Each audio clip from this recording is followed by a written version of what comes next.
আমলে আমলে যারা ভোট ডাকাতি করতে করতে যারা চালু হয়ে গেছে, যারা একটা ট্রেনিং নিয়েছে ভোট ডাকাতে, তাদেরকে নিয়ে একটি দল আবার ভোট ডাকাতি করতে চায় এই দেশে। তারা এখন একটি দলের সামনের সারিতে তারা অবস্থান নিয়েছে। তার মানে আমরা কে বুঝি?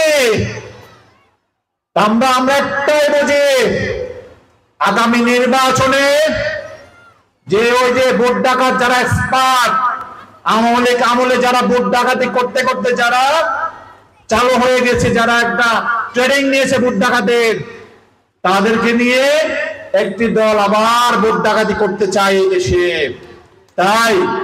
তাই না হয় তাহলে কেনই আমাদের উপর যারা নির্যাতন করেছে, নিপীড়ন করেছে, আমাদেরকে ভোট দিতে দেয় নাই, আমাদের অধিকার হরণ করেছে, মা বোনের ইজ্জত লুণ্ঠন করেছে, কেন আপনারা তাদেরকে সামনের সারিতে রাখবেন? নিশ্চয়ই তাদেরকে দিয়ে আপনাদের অসৎ উদ্দেশ্য আছে। তাদেরকে নিয়ে আপনারা কেন্দ্র দখল করতে চান।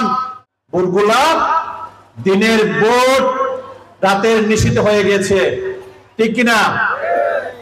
যেটা নিশি রাতের ভোট, তাহাজ্জুদ নামাজের সময় যে ভোট হয়, সেটা গত সরকার আবিষ্কার করেছিল। সে সরকার এখন পালিয়ে গেছে। আমাদের 5 আগস্টের 24 সালের 5 আগস্টের ছাত্র জনতা বাংলাদেশের জনগণের গণ অভ্যুত্থানে সেই সরকার প্রধান সহ রাজা, উজির, নাজির সকলে পালিয়ে গেছে, এমনকি মসজিদের ইমামরাও পালিয়ে গেছে। বাইতুল মুকাররমের যে ইমাম ছিল সেও পালিয়ে গেছে, সেও হাসিনার মদতপুষ্ট ছিল।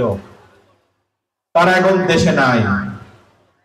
কিন্তু তাদের যে প্রেতাত্মা, তারা যাদের মধ্যে কেন্দ্র ভোট ডাকাতি করত, তারা আমাদের এলাকায় আছে কিনা? ওয়া জিবা আরা গরম মাঝে জিবি আদর করি ফোয়াম নরে, জিবা আরারে বাজার করে দে, আনি দে, খাই দে, এবার আদর করে দেন। আমরা জানি আগামী সংসদ নির্বাচনের মাঝে বিএনপি জিতিব।